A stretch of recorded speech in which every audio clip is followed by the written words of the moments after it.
Hello అండి. నమస్తే. నేను మీ ఆంజనేయులు. 2 తెలుగు రాష్ట్రాల్లో గాని, ఇక్కడ గాని చూసుకున్నట్టయితే బాగా విపరీతంగా ఇంటర్మీడియేట్, ఐఐటీ అని చెప్పేసి విపరీతంగా వెంటపడే కాలేజీలు ఏవైతే చూసుకుంటే శ్రీ చైతన్య, నారాయణ. అంటే ఈ కాలేజ్‌లోకి అక్కడనే అకామిడేషను, అక్కడనే ఫుడ్డు, కంప్లీట్ ఎడ్యుకేషన్ అక్కడనే, మొత్తం అక్కడనే. దీనిపైన పేరెంట్స్ ఏదైతే ఉన్నారో ప్రతి పేరెంటు శ్రీ చైతన్య, నారాయణ అని చెప్పేసి దానికి ఎక్కువ మొగ్గు చూపడం జరుగుతుంది.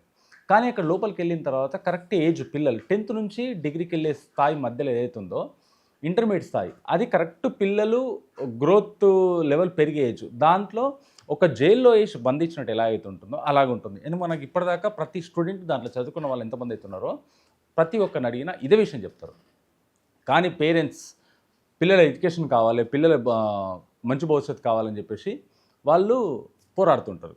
కానీ ఇక్కడ జరిగేదేందంటే, నాకు తెలిసిన వాళ్ళు నా ఫ్రెండ్స్ వాళ్ళ పిల్లలు గానీ, నా స్టూడెంట్స్ కానీ చాలామంది శ్రీ చైతన్యలో చదివే వాళ్ళున్నారు. కానీ అక్కడ ఓన్లీ 2 సంవత్సరాలు జైల్‌లో ఉంటాం సార్ మేము. 2 సంవత్సరాలు లిటరల్‌గా జైల్‌లో ఉంటాం మేము. మాకెలాంటిది ఉండదు. ఫోన్ కూడా పర్మిషన్ ఉండదు. ఎలాంటి పర్మిషన్ ఉండదు. నరకానికి కేర్ ఆఫ్ అడ్రస్. టార్చర్ అంటే టార్చర్ ఉంటది. ఫుడ్ సరిగ్గా ఉండదు. ఫుడ్‌లో బొద్దింకలొస్తాయి, ఎలకలొస్తాయి, రకరకాలుగుంటది. కొడుతుంటారు, ఒక్కొక్కసారి హింస పెడతారు, బెదిరిస్తారు. రకరకాలుగా ఉంటది సార్ మాకని చెప్పేసి చాలామంది నాతో షేర్ చేసుకోవడం జరిగింది. దీనిపైన నారాయణ, శ్రీ చైతన్య పైన యాక్షన్ తీసుకోవాలి. ఎడ్యుకేషన్ ఉండాలి. మంచి ఎడ్యుకేషన్ కావాలి పిల్లలకి. కాకపోతే ఇలాంటి జైల్‌లాగా పెట్టి చదివించడం అనేది కరెక్ట్ కాదు. ఇటు పేరెంట్స్ అయినా, అటు స్కూల్స్ యాజమాన్యమైనా. మా స్కూల్‌లో ఇన్ని ర్యాంక్స్ వస్తాయి, అన్ని ర్యాంక్స్ వస్తాయి. టార్చర్ అబ్బా అది. మొత్తం టార్చర్ పెడతారు దాంట్లో.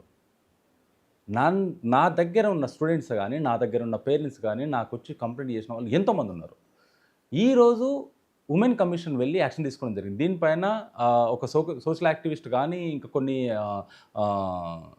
విద్యార్థి సంఘాలు గానీ, నేను విద్యార్థి సంఘంలో ఉన్నప్పుడు కూడా దాంట్లో పనిచేసినప్పుడు కూడా నేను చదువుకున్నప్పుడు పనిచేసినప్పుడు కూడా ఇంత దారుణంగా లేదు. నాకు సంబంధించిన మా జూనియర్స్ ఎవరైతే ఉన్నారో వాళ్ళెళ్ళి కాలేజీల పైన కూడా స్ట్రైకులు చేయడం జరిగింది, ధర్నాలు చేయడం జరిగింది. ఏమి యాక్షన్ తీసుకోలేకపోయినాయి.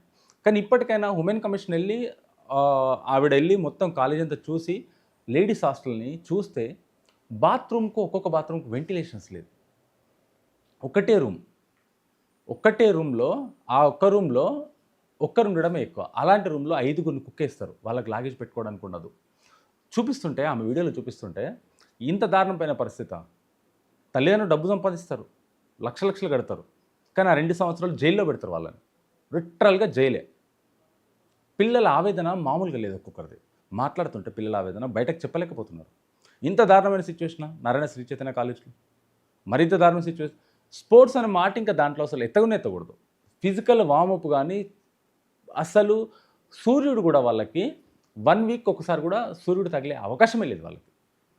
మనిషికి డి విటమిన్ కావాలంటారు. ఎదిగే పిల్లలు. జీవితంలో పైకొచ్చే పిల్లలు.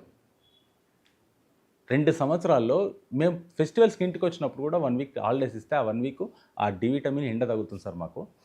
ఆ 2 సంవత్సరాలు దాంట్లో ఉన్నప్పుడు వారానికి ఒక్కసారి కూడా ఎండ తగలదు సార్ మాకు. బయటకొచ్చే ఛాన్సే లేదు. Early morning 5:00 లేపుతారు.